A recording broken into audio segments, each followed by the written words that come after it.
Hello, and welcome to this episode of the Rich Revolutionaries podcast. Today, I have on another very special guest. We have Lindsay Courcelle, I believe is how you pronounce your last name. That's right. And I am so excited for this conversation. I've been what I say call fascinated for a long time. Lindsay is an expert on I want to say like fascial alchemy, but I'm going to give you the floor to introduce yourself, who you are, your magic in the world, and who you work with. Yeah, thank you. Yeah, I'm Lindsay Courcelle.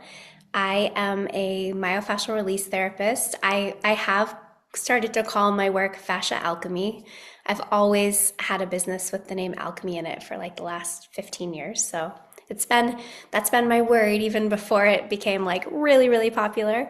And I'm a mentor, and I mostly help women disrupt patterns that are blocking them from money, joy, and also working with the physical body. And I do that through working with the fascia and also working with the subconscious.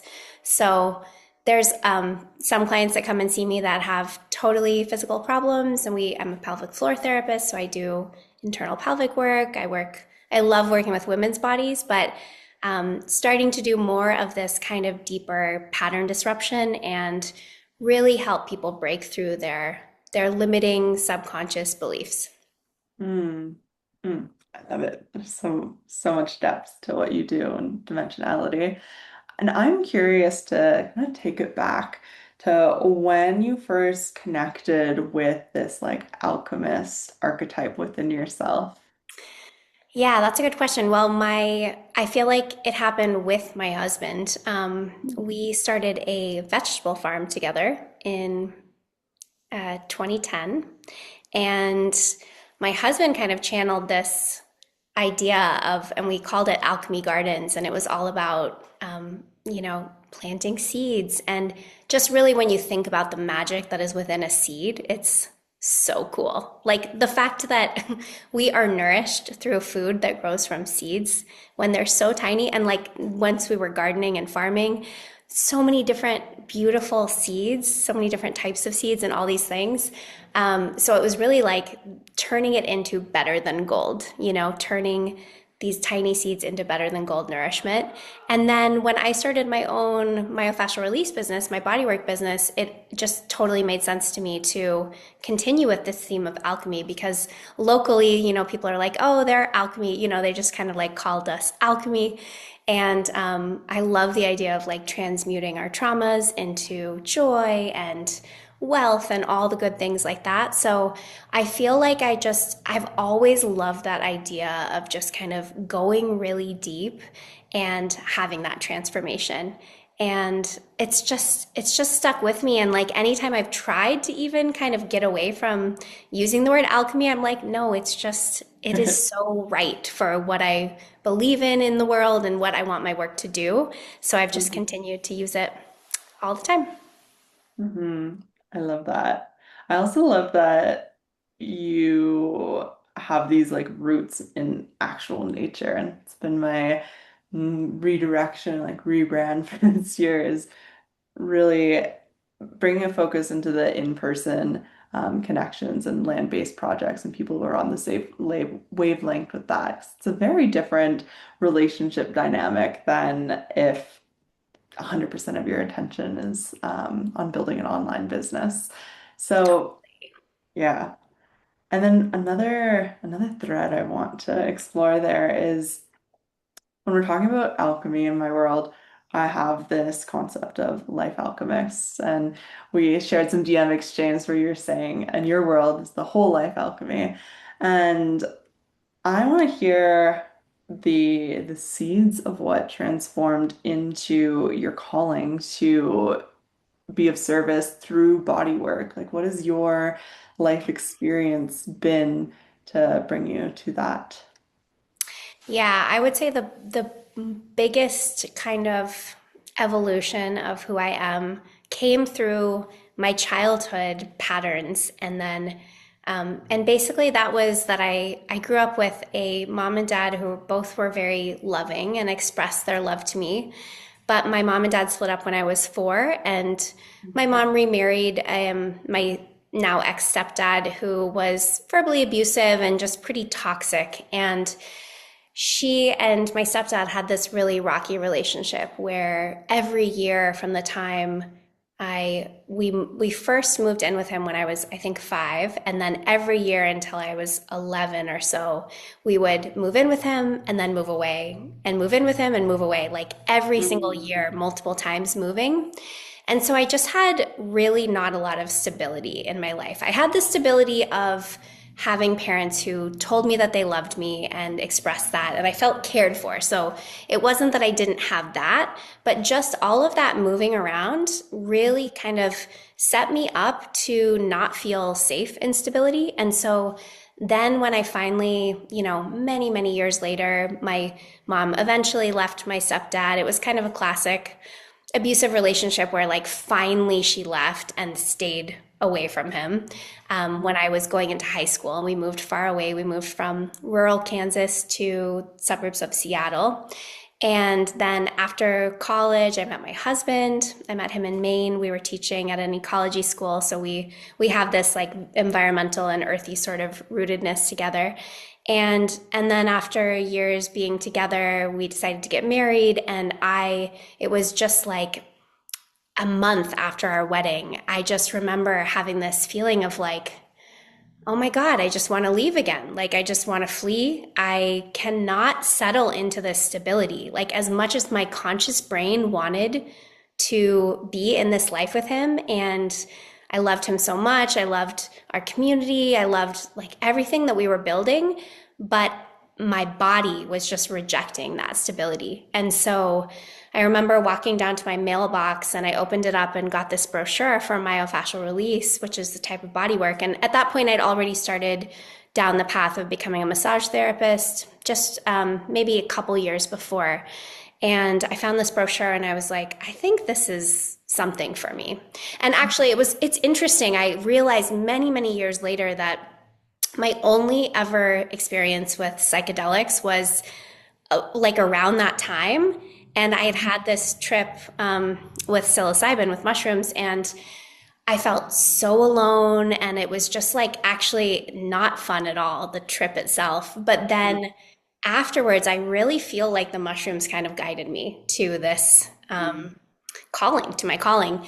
And so I found myofascial release. I booked an appointment with a therapist who was near where my brother lived in Austin, Texas. I went to visit him and booked a session. And within just a few minutes of the therapist having her hands on my body, I was just weeping. And it was what I've said before is like, it's like the tears were coming from a totally different place. Like I'd cried many times in my life. I am not someone who has trouble expressing my emotion, but this time the tears were different, and they felt like they were coming from somewhere else. And I was just so intrigued by the whole thing. And I then had this super chaotic year. Like basically the whole next year was this unraveling of patterns within my body, within my fascia. I received a lot more body work. I went to a bunch of trainings. And in the meantime, my relationship with my husband was like very much on the rocks. I was struggling with some deep patterns of, just kind of like upper limit problems of things being really good and kind of sabotaging that. It's very complex, and I can get more into it if you want, but eventually I just came to this place where like that pattern totally shifted. We were nearly to the point of wanting to get divorced just like a year after we'd gotten married. And then suddenly everything shifted, and I really have never felt that feeling again of like wanting to flee. And I really chalked that up to these deep patterns within my fascia. And once I kind of worked through them, and very much this is the case with the body, like things can get really chaotic before they reorganize. And that's what happened that year, is things got super chaotic, and then finally they reorganized. And yeah, I could finally just feel joy in stability. And I didn't have that sense of needing to flee, being triggered into that flight reaction of my nervous system. So I hope I answered your question, but that's kind of, that was like my first sense of like, oh, I can actually take these, what I would consider my childhood trauma, which again, like everyone has experienced trauma, big T trauma, little T trauma.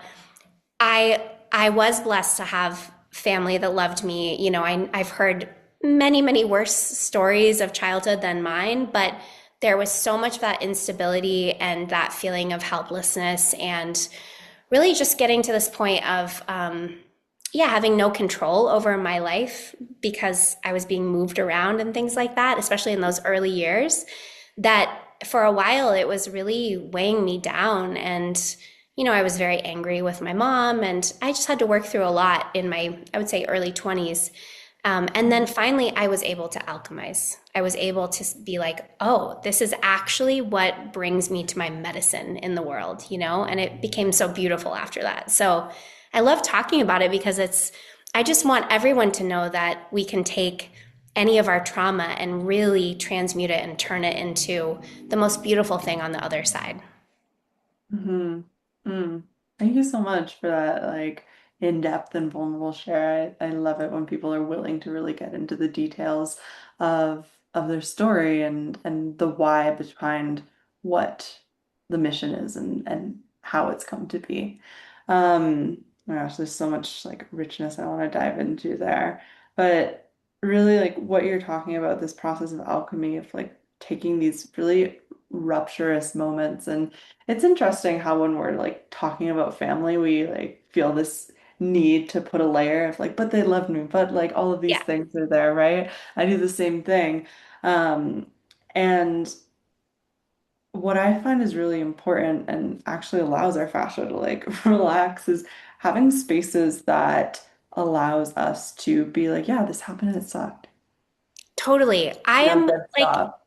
there are so many things that you've said on your podcast and what you're saying right now that I'm like, we are soul sisters or something because for real, like that is a huge aspect of my work as well, is allowing people to feel into their victimhood and not Mhm. letting it like run the show for the rest of their lives, but like very much I was a victim in that experience. And so, and I can totally see what you're saying because for me, it's like I do feel like it's important for me to clarify that I've had a lot of beautiful love in my life as a foundation. Yeah. And I 100% had to like voice my child self and that victimhood, that being a victim that I felt. And so often, I think in our modern world, we're told, like, don't be a victim, don't fall into victim mindset. And it can be really limiting for people because as you're feeling that resistance towards feeling into being a victim, what you're doing is you're just suppressing all those emotions that you've been holding forever, you know? So I'm a huge fan, and that's like the other part of my work is really going into the subconscious through, I studied a type of transformational work called heart healing, really going into the heart and doing this subconscious healing that way. And then I've kind of developed my own called pelvic alchemy, which is similar. And a big part of both of those, what, for lack of a better word, modalities is voicing your inner child or earlier versions of yourself and how they felt in those moments when they were victims. Because again, like the more we just suppress it, if we just continue to suppress it, it doesn't go away. It doesn't change. We have, I Compounds. believe we have to voice it in order to Yeah. be able to come out on the other side and not have that victim feeling the rest of our life, you know? Mm. Yeah. The one of the central themes of the call that I was just on inside of the Mirship, which is Annie Davis's membership space that I was just telling you about, the rebirth celebration, was that in order for us to, you know, we hear all the time in holistic spaces of release what's no longer serving you. But in order for us to actually release, and specifically around these like victim consciousness patterns that we have, it's not just this like mental shift, right? It's really physiological. And for something to release on any level of our being, right, that's all connected, it first needs to be seen, heard, and held.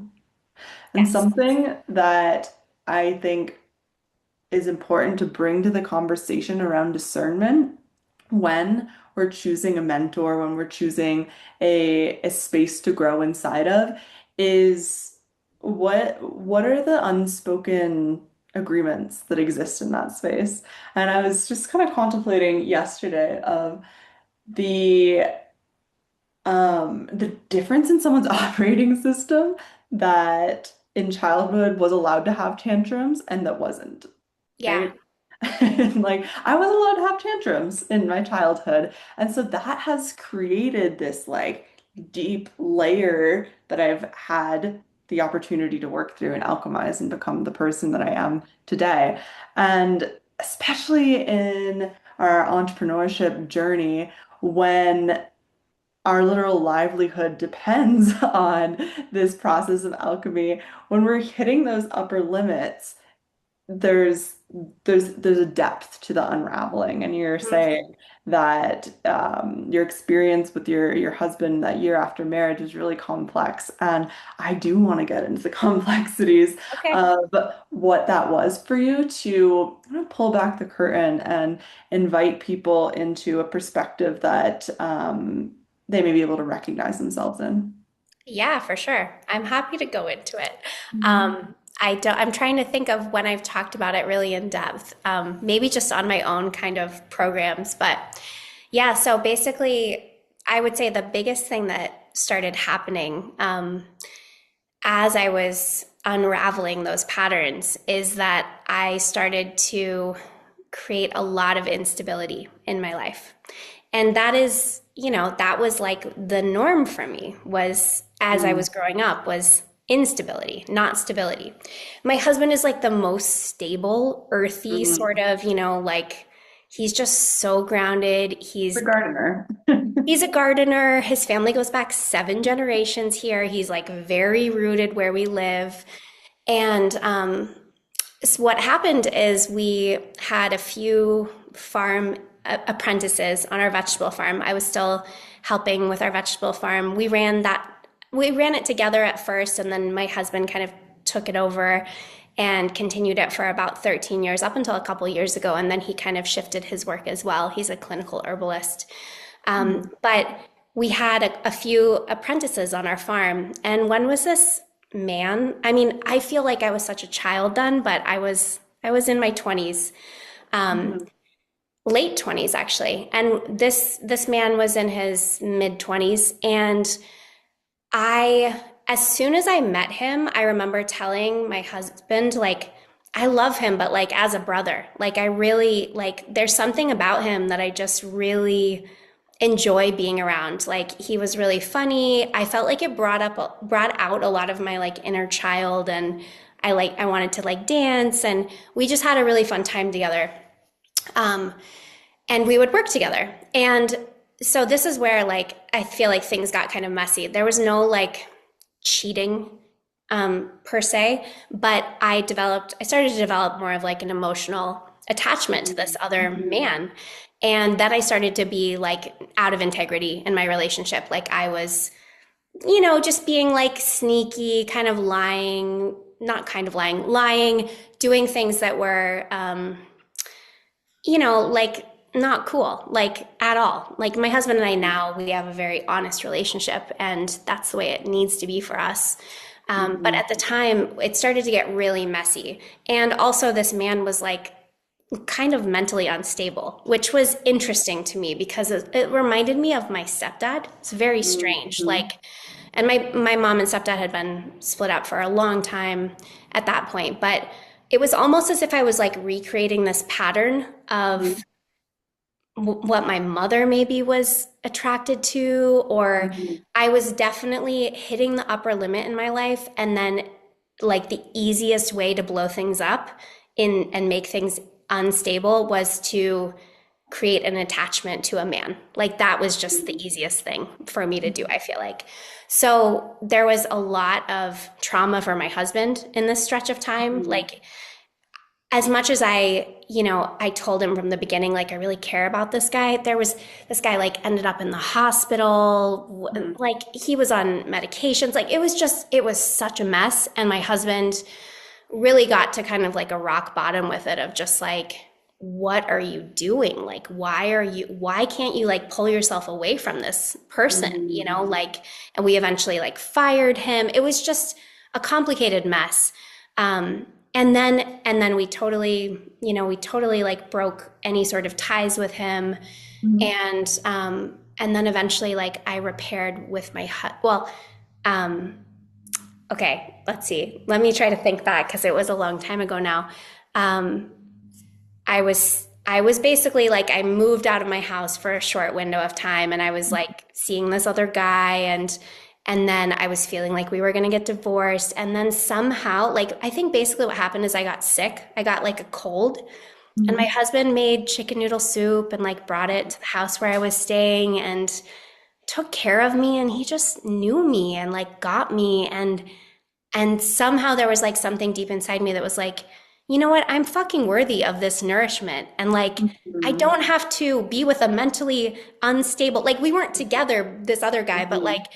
I was like, what am I doing? Like, this, I knew very logically that I did not want a life with this person. Like, Mhm. whatever way I was attracted to him, it wasn't like, oh, we're going to be together. It was like what am I doing? I'm like blowing up my marriage because I want to be friends with this weirdo. Like what the fuck? And and so through that, I think like getting to this place where my husband essentially just like let go of the outcome and was like, Mhm. okay, like if we're gonna split up, I guess that's how it has to be. Um, it was like him letting go of me, basically just everything shifted for me, and I was like, no, like I want to be together. Let's like repair and do this. And it took a long time. I had Mhm. I really had created a lot of trauma for him, for sure. Like I dragged my husband through the muck with all of that. And we went to a relationship, therapist and worked through all that. And within maybe like 3 or 4 months, I was pregnant with my daughter, which is Mhm. kind of crazy too, because I feel like actually with both of my daughters, I have two daughters, a 10-year-old and an 18-month-old, and I have a 6-year-old son in between. And with both my daughters, it was like I really had to get to this place of recognizing my worth. Mhm. Because as much as that feeling of wanting to flee went away after that, after my husband and I worked through that, what happened 7 or 8 years later was a somewhat similar situation Mhm. that I'll get into as well, because I think this just shows how like we spiral and get to these patterns again. And so this was a few years ago, like my business had really taken off. I was finally like making really good money with my in-person practice. I had not done any sort of online business yet at that point, but my in-person bodywork business was booked out. I was making like on track to make 6 figures, like things were really good. And again, it was like that upper limit where I'm like, okay, like let me see how I can blow this up. And I had a male client who nothing happened with him, but I could just feel when I was around him this like electric energy. And it was similar in that way. Like it was similar in that way to this previous situation where I was just like a magnet to this. And I'm like, what is going on? But this time around, I had more clarity and I also had Mhm. more integrity. So I never lied to my husband throughout this whole stretch of time with this second person. But what happened is I essentially like was feeling this energy around this person, and I was telling myself like, okay, I can just like work through this doesn't have to, like, I know my boundaries. I know that I'm not going to do anything out of alignment in my therapy practice. I can just Mhm. like alchemize this within myself. And then I Mhm. got to a point where I was like, this feels a little bit like I need to like talk to my husband about this. I need to tell him that I'm like something's coming up. Again, it was like not even, it wasn't like I wanted to be in a relationship with this person, but I just felt drawn to him. Mhm. And I told my husband about it and I was like, I'm going to just like stop working with him. And my husband was like, don't stop working with him because I know what's going to happen. If you stop working with him, then you're going to want to connect with him even more. And I was like, Mhm. I don't care. Like, I feel like I just need to stop working with this guy. So I did. And it was maybe like a month or I told him, we'd had some interesting conversations where he, it was kind of strange, but he was like alluding to the fact that he could feel this kind of like energetic exchange with Mhm. me, but neither of us were really saying it. And I was then kind of like, I know that there might be some intense energy between us, but I know my boundaries. And if you feel comfortable continuing to work together, we can. And then we decided not to work together anymore.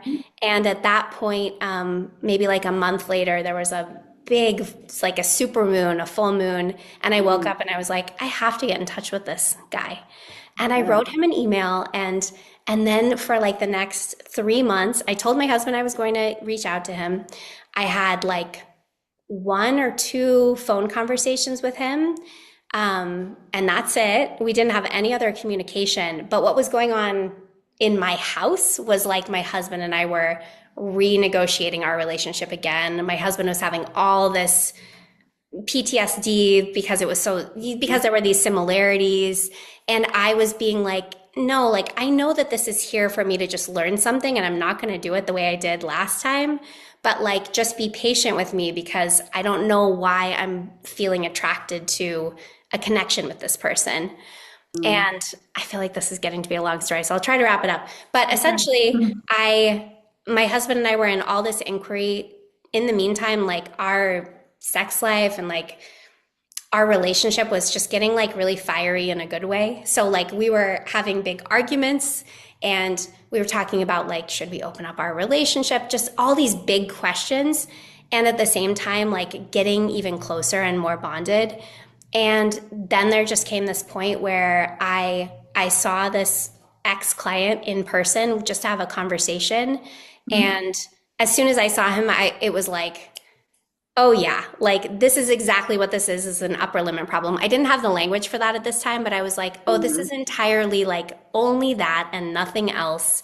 And then again, like everything shifted with my husband. What I forgot to say in that is my business was growing, and that was, I think, part of the upper limit. But also, my husband and I finally had the opportunity to buy our land, which is 92 acres and two houses, a huge Wow. farm. And it was like, I think that was the biggest piece of that, like that additional stability that I was like, holy shit, am I going to be okay with this much Mhm. stability? And that was when I kind of like, again, like I kind of blew it up again in a different way, not as bad and not without integrity in the whole experience, but still really hard for my husband. So God bless him. He is like a really I just love him. We have a great relationship. We've been together, this will be 20 years. So it's been a long time that we've been together. We've worked through a lot of these patterns together. But I don't know if you have any questions about that. And I feel like it is hard Yeah. for me, that first one, it's hard for me to even remember back. But Mhm. essentially, it was just like I've come to know that if I ever, I think, have a moment like that of like, feeling some strange attraction to another man, I really need to be in inquiry with myself of like, okay, what's going on in my life? And am I just hitting an upper limit and wanting to blow things up? And, I'm open to the fact that that might not be what's going on, but like, I have a feeling if it ever comes up again, I will very quickly be able to be like, oh, like that's what that is. I don't need to go down that road this time. I don't need to explore that. I can just like know that that is me kind of trying to sabotage myself. Mhm. Mm. Thank you again for sharing in so much detail. And it really sounds like the stable ground that exists within the container of your relationship with your partner has allowed you to move through this like really in-depth resolution process with some of the patterns coming from your childhood. And it's always so fascinating how we will unconsciously attract these electric relationship dynamics that bring up the exact um, dynamic that's been suppressed, right? It has different faces and comes in different times. But I want to kind of gear towards a more like nerdy side of how that resolution takes place in the body through the fascial network. Yeah. Well, Um, I feel like that was an interesting time because I definitely was doing a lot of my own kind of fascial self-care. Um, but I think that, okay, I'll just say that I think what happens in the fascia is like our head to toe web of connective tissue. It's this liquid crystal, like as if we're a quartz crystal, but we're just goo all throughout our bodies. And I think that that is where that's where we hold our emotions, it's where we hold our traumas. And so I think that when those patterns are being I think the patterns essentially get sort of like solidified within us. They become these blocks. Like when we say blocks, like I am talking about like an actual energetic block in our body. Our bodies are entirely just energy, but there can be like almost a solid energy to those blocks. Like, and I think anyone who's listening can probably think of times when they feel blocked, like they just feel like there's something preventing the movement throughout their body. And so, what we can do with working with the fascia is through myofascial release, fascia alchemy, whatever you want to call it. Through working with the fascia, we can actually create this electrical charge within that moves things from that more solid place to that liquid crystal again. And so I don't know if that answers your question, but that's what I think is happening. And also there's this belief that our consciousness really like runs through the microtubules of our fascia. So there's what's going on consciously in our body, and then there's our subconscious, and our subconscious is so powerful too. And so a lot of fascial work that's done on like in the main treatment centers for John Barnes, my mentor, they do these intensives that are 15 hours in 1 week. And I do that as well for my clients. But that amount just like breaks through those subconscious holding patterns. Like it disrupts the pattern so much that it's not like you come for an hour session and then you go back to your life and kind of get back into the pattern again and then Mhm. come again in a week. It's like 15 hours is a lot of body work to receive in 1 week. And I've done that. I did that the first time I was going through this chaos with my husband. Mm. And I really feel like it can be a key. And different people like different things. They might not integrate it all as much or Mhm. as easily much body work in 1 week. But that is what I think we all have the potential for just through working with our fascia. It's like even these 2-hour master classes I teach with fascial self care. It's like people just have these epiphanies all the time of like, oh, like I can finally see that I've been holding on to this emotion or this story and how it's been affecting them. And it's a beautiful thing when people have that alchemy, that transformation. It really is. My like fascination with fascia came from like my yin yoga world, where similarly we're also working with the fascia, the connective tissue of the body by holding these poses in like with specific targeted areas. And it's not uncommon in yin classes for people to have like these big emotional releases. And it's a matter of like what you were saying, these like even like the neurotransmitters that get like trapped in the fascia then become released and suddenly there'll be emotion. Even sometimes people have like random memories that come up Yeah. while in poses. And it's this beautiful, like direct link of the physical substrate of our consciousness, right? 'Cause sometimes we can get into this like etheric space with all of these notions of how energy works, but really like it's all rooted back in the body.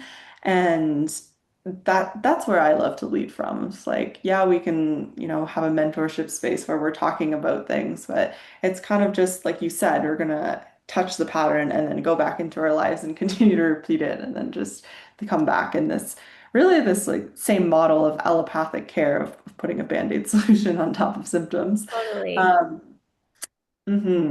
I okay. love yin yoga, and yeah, I think we can access the fascia in different ways too. And um, yeah, I've had my own, even just not yin yoga, but just either like in the month after my very first myofascial release session, I remember just hearing music and having it like bring up so much emotion. So I feel like Mhm. sound healing can do that. They can access Yeah. the fascia.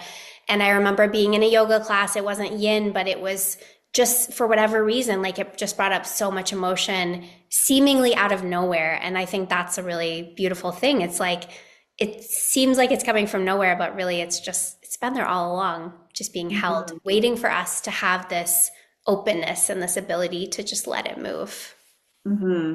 Yeah, absolutely. And then like what becomes possible when these like energy pathways are clearer is we get to have access to so much more of our creativity. And there's kind of like the mainstream concept of what creativity means in terms of like art and music and stuff like that. But really, like we are creating everything in our reality.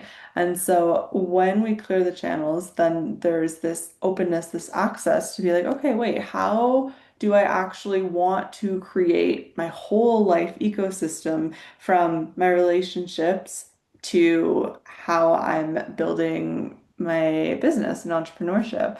Yeah. And I'm curious to explore a little bit more of what are some of the unique creative pathways you've established in your business journey? You mean like what I've created? What you've created or how you've done it How differently?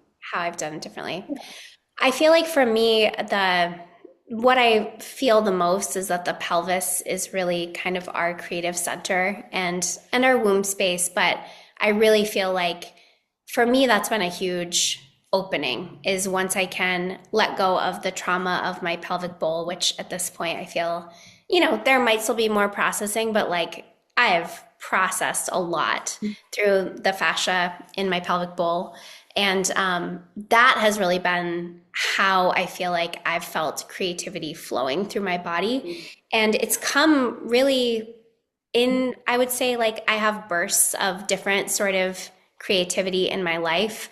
I obviously have a few kids, so creating life in that way it has been huge for me, of course, but also writing poems, like actually during this whole kind of second iteration of this pattern that I mentioned with the ex client, I was having poems come up like every single day. Like it was moving the creativity in me as I worked through that pattern. And so there were these beautiful moments of it for me. Like I can see the beauty in it. I'm not sure. My husband, he's like resigned to the fact that this is just how I do life is like kind of powerfully. Like I'm powerfully co-creating my life. And a lot of that really is, I think, through moving my body, through touching my body, through like working with my fascia, and really just like following that energetic thread as it's moving through me. Because I do believe that as we open our fascia and open up our body, life just kind of comes through us. It's moving through us, Mm. and if we can let it do that without it being disturbed or disrupted through blocks of energy, scar tissue, whatever it is, it just makes everything flow more easily. Hmm. Yeah, I love that. That's how I've defined health is like the free flowing of life force energy through our bodies, right? Yeah. We can think of health in so many different ways. And you've touched on scar tissue. I kind of want to dive into that a little bit before we close up. Um, From your perspective and your expertise and experience, can you illuminate like what scar tissue is and how we can work with it and what that like transformation arc is? Yeah. So I think my most of my understanding of scar tissue just comes from my in-person work with clients and being able to work with their scars. And also, there's an amazing French surgeon who's taken this tiny little microscopic camera under the skin of living people to see what scar tissue looks like. And because, like, everything in our modern medical system is based on cadavers, and cadavers don't show fascia the way it is in a living being. Like, it is so dynamic, so fluid, so amazing. And in a dead being, it just gets scraped away so you can see all the little structures underneath the muscles, the organs, whatever. But in a living being, it's like this beautiful. I've described it as kind of like a dew filled spider web, Yeah. where like between each strand, there's also it's just filled with fluid and this like liquid crystal, like I was saying, and the strands can disconnect and reconnect to other places. They can slide and glide along each other. It's just like it's so cool to see on videos. If you Google or look up Strolling Under the Skin, that's this French surgeon and his work. But he's shown that scar tissue can be much more dense and much more solid, like we are talking about, you know. So, as much as we're energetic beings, we have this dense. Well, first of all, our body has this amazing architecture within itself. And so, when that gets totally cut open through either an accident or a surgical scar or something like that, you can imagine all those pillars kind of collapsing, and then our bodies are amazing in how quickly they heal and like put collagen down over and over again so that it creates this more dense tissue that can hold it all together. But that does create this spot that's a bit more of like a solid place in our body, or where we have this block of nutrition and waste and energy.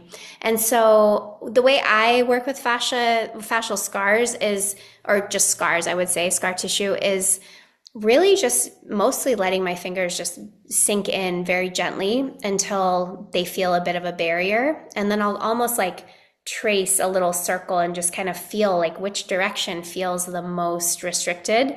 And then I'll stay there. I'll stay there for like 5 minutes, 10 minutes, and just let my fingers kind of follow and trace the scar tissue through the body, because it can almost kind of grow into us and tug on different parts of our body and things like that.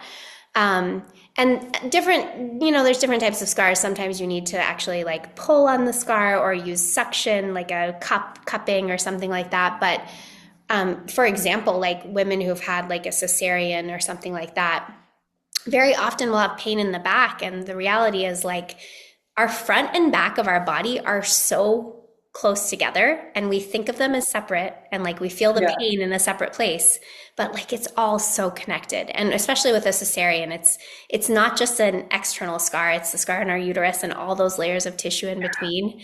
So that's one example. Or I work with a lot of women that have breast scars from either like implants or explants or you know, some other breast surgery. And I find that those scars as well, like they're so close to our heart. I feel like it just can, that tissue can kind of get stuck. It can get stuck and solid and become these blocks or these walls that we build up around our heart. And so I love to just kind of break that down for people, you know, just, and it's not breaking it down. It's like really actually just the type of body work I do is like waiting at the barrier and waiting for the tissue to release on its own. So it's never forced. It's never like really deep, painful work. It's not like deep tissue massage. It's like presence and resonance, Mm. really resonating with the other person so that there can be this transition of the phase from solid to liquid and or Mhm. liquid crystal. This fourth phase of water is really what it is. It's like in between a solid and a liquid. So Mhm. yeah, I love working with scars, and it's so interesting, like different experiences that people have had, like when they have a scar, there's so many different emotions that can get wrapped up in that injury. Or like if they've you know, for example, like they've had they had breast implants put in, and at the same time like their parents were getting divorced, for example, or something like that. It's like all of the trauma of that other experience just, it's kind of like trapped in their tissue wherever they had surgery or wherever they had a scar. So I love to just kind of unravel that and always ask people, like, was there anything significant going on at the time that you had this surgery or that you had this accident? Because very often people will suddenly be like, oh yeah, like this, and then the emotions just come right up. Yeah. Yeah, absolutely. And what you've like outlined there is such a potent like life philosophy, right? And to compare it again to yin, like when we're getting into a pose, we come up to a place of sensation, we pause there and hold and breathe. And it's actually the present witnessing that creates the transformation and creates the opening for that softening and for the release to happen. And what I see a lot of, especially in the online business world, is this sensationalization of these like quantum leaps, which, you know, I'm here for. It's great. And also when we're throwing ourselves off of edges constantly, coming back to the beginning of our conversation, depending on how our operating system has been programmed, then that can be more or less harmful versus like the result that we're actually looking for. And so I wanted to highlight that as a different orientation to growth and evolution, both physically, mentally, emotionally, financially, spiritually, like on all realms and levels. Um, and then too, I wanted to give the example to really like ground in, and you did it so beautifully with how fascia works with our front lines and our back lines being so interconnected. The example that I was always given was like, if you have like a t-shirt, I'm not wearing a t-shirt, but imagine like there was like a restriction here. Well, if I go to like lift my arm, like I'm gonna feel it there in the Yes, shoulder. So sometimes the site of our pain is not actually the site of the suppression or the restriction or scar tissue or whatever that is. And so it's like a different map for understanding ourselves. totally. I think that's really beautifully said. And I totally agree. This idea of like, what my teacher John Barnes says is like wait at the barrier, and I think that's so important in life, and actually for me too, like with because I started with farming, then I moved to like in-person body work, and now I'm building this online business and becoming more of a mentor and training women in body work. But all along, there's been this theme of actually just like moving more similarly to the earth, and like not forcing through. And I go through these little stretches where I like push myself a little more, and then I have to kind of take a couple steps back and like let my nervous system adjust to that. Or I'm still hitting upper limits all the time and having to Yeah, kind of like totally. walk myself through that, and not numb myself or not just like want to give up entirely. Like these are things that are happening for me still all the time. But it is just a beautiful like life lesson that there are different ways to do it, and I'm all for like mimicking nature, and I don't think nature forces. It's like it's Mhm. that quote about like the bud blooming. It's like it happens when it's time, like we can't always force through. And yet there is this really interesting push and pull. And it Yeah. happens for me a lot with my husband, where my husband's like, what's the rush? Like Mhm. he's on such a different timeline than me. He's like a very slow moving creature. He feels no urgency for anything. I'm like a bit airier and like kind of just I like moving more quickly sometimes, but Yeah. I think there can be this inquiry, like when we're in a place of stuckness, for example, like, is that even a bad thing? Not always, like Yeah. often that's like when we're doing this deep inquiry, that's when our body is like recalibrating. There's so much beauty to that. We don't have to be constantly moving, constantly taking action. We need to have that feminine, that yin, that like slowness. It's so, so, so important. And so I think that's important for me to say because I feel like I've been talking about all the other stuff. Yeah. Oh my gosh. Yeah. It's so relevant for this time of the year, especially like we're dead set in the middle of winter. It's a very yin season. And yet there can be this narrative of like New Year's resolutions and of like taking big action right now. And actually, like nature is inviting us to be in that like composting of really extracting the lessons of the patterns that and the upper limits that revealed themselves in this past year. Like, were we actually able to give ourselves the spaciousness to learn the lesson and choose differently? Or are we still operating on the momentum of the same pathway that's going to lead to the same results? And I like to take this time of year to really look at those things and really dive into, okay, like, how can I recalibrate? How can I shift? What is that like discernment of like this, not that going on, relationally, internally, business, all of it. And, a recent shift that I made that I mentioned at the beginning of this conversation is um, orienting to working with people who are interested in operating from these cycles of nature and cultivating land-based projects and prioritizing the foundation of genuine relationships in business. And something that has been really prevalent in this season of composting for me is to contemplate, like, just because we have the technology and intelligence to move faster than the cycles of nature doesn't mean that we should. Yeah, I 100% agree. And along with that too, it's like just some of the concepts of um, wealth and money. Like I'm all for people having enough and Totally. having abundance. But Yeah. like my kind of what my husband and I are doing together now, this is like where I hit another upper limit recently was we have two houses on our property and our friends have been renting one and living in one and they're finally buying their own house and moving out. And that opens up this space for what my husband and I have been dreaming about for years, which is to really bring people to our land, to have this in person healing, to have that through like body work with me or herbal consultations with him, and also for people to learn. You know, it's like teach a man to fish. Like my husband knows so many land based skills.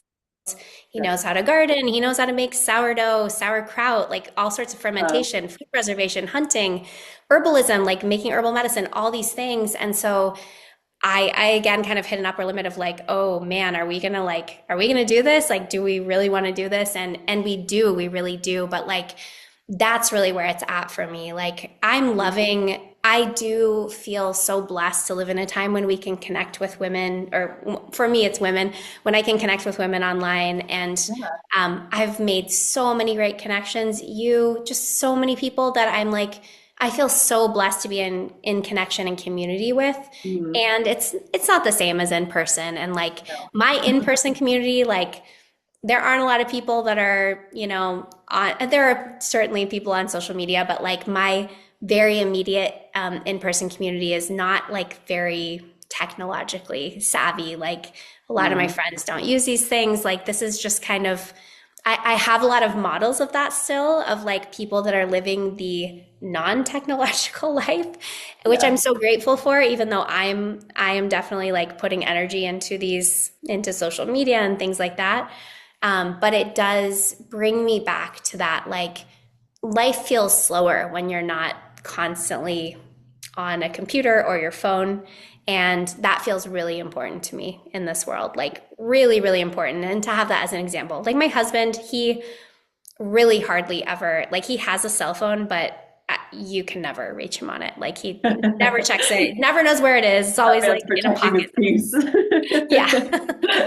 Can be frustrating, but anyway, yeah. Yeah. So I 100% agree. Like it is important to just bring it back to, I think, to the earth and to our communities and finding that balance, finding the balance of both really. Yeah. And making the conscious choice of like what balance is right for you. That's been a big, big shift of what's come of this season of slowness for me is this past year I put so much of my energy in towards building online and I ended up being in an imbalance of like so much yang energy, so much fast moving that like took me away from my like rooted nature loving baseline really. And so this year, my intention is to do like 60% in person and 40% online.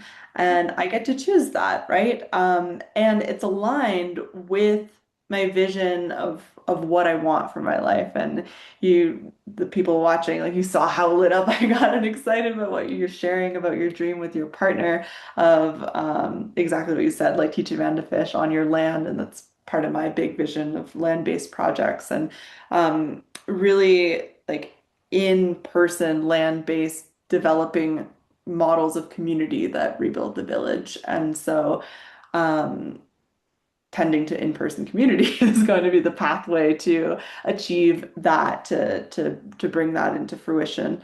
And the online space gets to be a supplement, right? Like Yeah. meeting you and other people on this podcast has been a big, big anchor in not only my business, but also just in my life as a whole. I really value having these conversations, get to wisdom weave and story tell.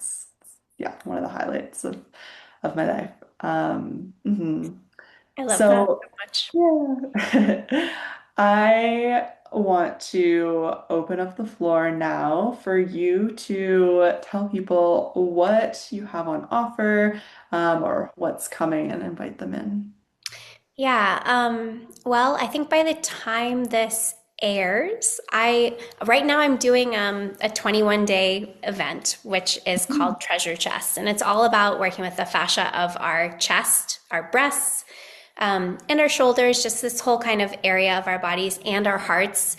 And it's really around releasing these childhood stories that we hold that are blocking us from wealth in our bodies and in the bank, and kind of making this new baseline. And, based on what I'm telling you, like I'm doing this for myself too, all the time. Like I'm always kind of changing that baseline and what was once the ceiling, having that become the floor. But that 21-day journey might still be happening when this comes out. I'm not sure. Um, and and then my kind of bigger offering to the world is, it's not a mastermind, but it's a year-long program. It's called Light Footprint Wealth, and I'm doing that with my husband. And it's all about wealth in our bodies, wealth in our earth connection, and wealth in the bank. And so it's weekly, or not weekly, sorry, monthly calls, body fascia, subconscious based calls, monthly mentorship calls that are more like hot seat coaching, and then a kind of like business teaching call, like what I've learned from business. And that's more for me, that's more like talking through kind of those deeper patterns in business. Yeah. And I can give some of the really specific strategy that I've used to build my business, but it's some combination of both for me. I'm kind of still feeling that out. And then like a quarterly earth connection call with my husband Scott, where he's going to teach. This was developed before we knew we were going to be able to really do our in-person thing, so it's kind of like Mhm. a version of that. And then in person, having people come. So the in-person kind of retreat for like an individual, a couple, or a family is there's like a tier of light footprint wealth that people will now be able to choose that will include that. They'll be able to come where I live in Vermont for a week or 5 days, and kind of the way we're thinking of it is like a choose your own adventure sort of menu of options, of like I love that. literally, like, I mean, so much of it changes with the season as well, Yeah, so like, especially in Vermont. yeah, especially in Vermont. So like maybe they'd be here during time we're making maple syrup, and you can like make maple syrup with us, or maybe it's pruning fruit trees, or picking a pumpkin from our pumpkin patch, those sorts of things. But all year round, it's body work with me, herbal consultation with my husband, wild crafting, going out and like picking your herbs, or wild crafting to make medicine that you can then take home, like for your constitution and what's going on in your body. Um, Going out into the garden, or from our storage vegetables, and like cooking a meal, just like any of that, any of the way we live. Like we live Mhm. very much like from scratch and in the country. And so being able to learn that and kind of put together a menu of options of like, maybe you choose 5 or 10 different things you're going to do, and that can include, yeah, anyway, we're still working it out because it's like brand Yeah. new that we Uh-huh. have the ability to do this, but that's what we're going to do. And my husband is an amazing teacher. He hasn't done much online because it's just not aligned for him. Like Right. he doesn't want to spend that much time online. For me, I think it's written in my astrology, like the connection, the telling my story. It's Yeah. it's part of who I am, and I'm okay with that. Like, because I still have that earth connection, but Yeah. it's the whole idea is really like healing through body and earth connection. And so that's happening. So those are kind of the biggest things. And then I always take in-person clients here in Vermont, and I do some online classes, and I have people come for immersions where they come for the 10 or 15 hours in a week of treatment if they're traveling. So those are my big offers. And yeah, I'm always kind of playing around with it, but I think that like this menu of options is going to be like how it is for a handful of years. Like I can Mhm. foresee that I've kind of developed the main offerings. Oh, and my bodywork training. So I'm training women to do fascial bodywork. And you don't have to have a background in bodywork. It's for anyone who wants to come and learn how to do this. And, different states and countries have different requirements to do it legally. But I'm willing to teach anyone because this year I had 23 women and in two different groups. So groups of 12, or one was 11, someone couldn't make it. But it was just so amazing. Like the most amazing women, they really felt the fascia moving. Like I believe anyone can do this work. You just have to, I think this kind of like intimate training that kind of feels more like a women's circle is like the way to learn it. And it's just so fun. So that has 3 days of in-person training and then 8 months of like more business and practice mentorship so that we can talk through what people are feeling, what their clients are coming with, and also just like how to build a sustainable business as a healer because Mhm. so many healers are scraping by, and I want to change that. I want people to feel well resourced when they're doing this work so they don't burn out. And so, so you can just like love your work and feel energized by it. So, yeah, I'll stop talking now. But that's what I got. Yeah. I love listening to you talk and outline your offer suite. It's so beautiful. And I love the like container of sacred union that you and your partner bring to this work. I get so excited anytime I see couples integrating their zones of genius and offering that together. It brings such a potent layer of like the unspoken conversation forward in the offer. And so I just wanted to highlight and celebrate that as well. Um, yeah, but thank you. Thank you so much for Yeah. your energy, your presence, sharing your story. And I just want to ask you one last question. Yeah, that's fine. Two-parter. One part is where can people connect with you? And second part is what's one piece of wisdom or an action step that you want to leave people with on this Mm. episode? Okay, well, where to find me is my website, lindsaycourcelle.com, or on Instagram at Lindsay Courcelle. Oh, They'll all one be piece linked of, below too. sorry, okay, good, yeah. And I think one piece of wisdom, I think that's what you said, is I think really like you spoke to it as well, that waiting at the barrier and really trying to mimic the earth. And I posted once in the fall, it was like the earth knows more about abundance than any business coach. And it's just like 100%. just remembering our connection to the earth like all the time and how much abundance is there for us. Like no matter what, like no matter what trauma's happening to you, the earth is there holding you. Mhm. Yes, people go through hard times, but like the earth is always there and she's able to just hold so much for us. So if you're having a hard time, give it to the earth. If you're needing a role model, look to the earth. Like I'm a huge fan of that. So, and I think you spoke to that too. So that's what I'd say. I love that. Yeah. I've done some training in Ayurveda and like the perspective of that philosophy is that like we are not just connected to the earth, we are the earth. Right. Totally. And so We are the earth. remembering that.